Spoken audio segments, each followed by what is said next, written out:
world, brothers and sisters. I'm Brother Paul with the Universal Peace Officers.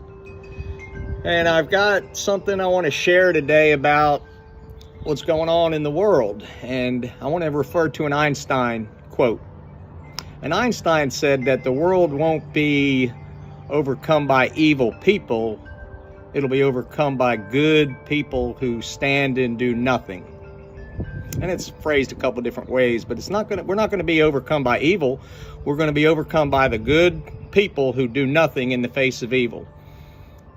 And if you guys are like me and you see what's going on in the world, it's crazy, and we really don't know what to do. You know, if you look at Hollywood, and then you look at the world, and ask yourself, is the world more like a movie and Hollywood's more like reality? And what I mean by that is you watch what they do and say in Hollywood through the messaging that they have done over the last 30, 40, 50, 60 years, and especially today. The predictive programming, the things that you see. And then if you look at the world and what's going on, and you don't know what's true and what's not. So it's almost like we're living in a movie.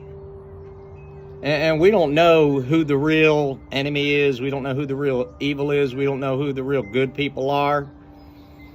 Unless we take time and get quiet and get still and ask God to give us discernment and kind of slow down the noise around us so that we can hear the Spirit inside of us. My son and I were talking last night, and he made reference to some of the characters, people, heroes in the Bible, whether it's David, Moses, Samson, all imperfect men who did wonderful things for God. You know, Peter comes to mind. There's so many. And it gave my son a little bit of thought, like, you know, Dad, we're imperfect too, but God can use us.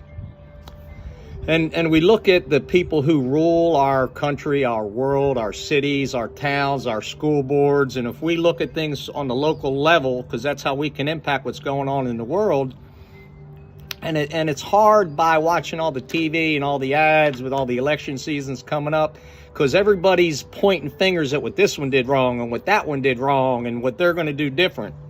So there's just a lot of noise and information, misinformation, disinformation. It's hard to know what the real truth is. So, you know, what God's taught me is, you know, when you look at a tree, you examine the fruit. So let's look at some of the past administrations, whether it's local or national, in the last 20, 30, 40, 50 years. And then look at the fruit of their administration. Look at what has happened or what has not happened. I keep going back to the border, to the children, and to the First Amendment. And if you look at some of the past administrations and you look at what happened in those areas during the time of those people in power, not by what they said, but what actually happened. Let's look at the fruit of their work. So think about that for a minute. Take a look at the fruit of the work of some of the past administrations, the current administration, and ask yourself, which administration bore good fruit for the people? Which administration protected the border and the sovereignty of our country? Which one took care of the children? Which one allowed us to have free speech? And if we're looking for a perfect man or administration to relieve us from this, we're never going to have it, because nobody's perfect. But if we look at the fruit of what they did, not what they said, but what they did and what was accomplished and what they stood for, I think you might start to see some things. So as we look into the election season, from a local level to a state level to a country level, we've got to vet the people that we're voting for at all these different levels of government and see what they're doing. I believe there's a small percentage of evil that's over everything, and I think it's made some people do some things that they don't know they're doing. I'm not saying the whole administration is bad, but I'm saying there's people that have been coerced and been corrupted, and the enemy is using them, and they may not even know it, because money and power and the love of money can really change people.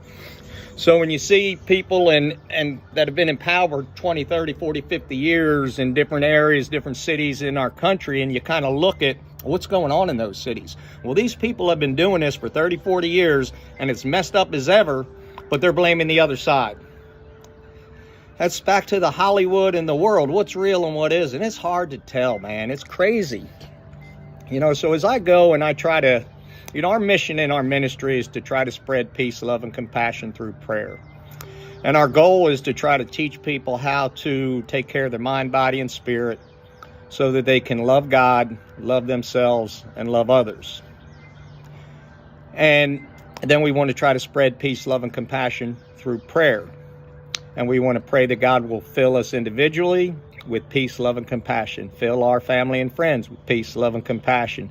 Fill all the earth and all of humanity with peace, love, and compassion. And as I go through life and I try to be one of the good people that stands up, even though I'm imperfect, but I'm going to stand up and say, I see this evil that I believe is evil, and I'm going to stand up and I'm not going to be silent. Adam was silent. To me, that's the first sin, that he was silent when Eve was being coerced by the serpent in the garden and ate of the tree of the knowledge of good and evil. So it's kind of hard to understand everything because there's so much, but I can understand a little. And I can understand that God wants me to spend time with him to give me the peace so that I can then share that peace with others. And as I was going through my reading this morning, I do some devotionals and things every day. I kept hearing a common theme in what I was reading. So I want to share a couple things with you.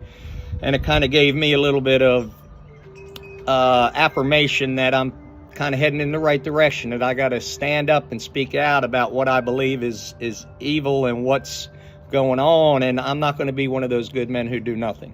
And I'm going to try to encourage all my family and friends and other people out there, if God put something in your heart, to take time and ask him, God, what do you want me to do with my life, with what you've given me, with the tools and the talents and the treasures you've given me? How can I use that to help the craziness that's going on? I don't want to be somebody who stands still and does nothing while our country is torn apart and destroyed by globalist agendas and not allow us to take care of our own house. And a couple of the things that came to me in my devotionals this morning, one's out of Colossians, okay? And it says, therefore, all as God's chosen people, holy and dearly loved, clothe yourselves with compassion, kindness, humility, gentleness, and patience. Bear with each other and forgive one another. As any of you has a grievance against someone, forgive as the Lord forgave you. And over all these virtues put on love, which binds them all together in perfect unity. Let the peace of Christ rule in your hearts, since as members of one body you were called to peace. And then another one of my devotionals was out of Peter, and it says, but you are a chosen people, a royal priesthood, a holy nation, God's special possession, that you may declare the praises of him who called you out of the darkness, who called you into his wonderful light. Once you were not a people, but now you are the people of God. And once you had not received mercy, but now you have received mercy. And I believe that God invites us all to be his chosen people. And what we have to do is freely accept the gift of grace, mercy, and peace that he's given us. Spend some time with him and get grounded and get centered and ask him to give us discernment in the craziness of what's going on in the world, guys. Take some time today and be still and ask God to show you what he wants you to do with what you have in your life. And look at the fruit of the people that you may be voting for in every different level of the elections, because it starts local. We got to look out locally, school boards and city councils and all those things. And then on the national front, we got to do the same thing. Let's look at who's taken us to war, who hasn't, who's secured the border, who hasn't, who's taken care of the children, who hasn't, who's given us the right to have free speech, and who's taken it away. Use some discernment, guys. Ask God to give you wisdom. But most importantly, pray for the cause. God, fill me with peace, love, and compassion. God, fill my family and friends with peace, love, and compassion. God, fill all the earth and all of humanity with peace, love, and compassion. God bless America. Peace out.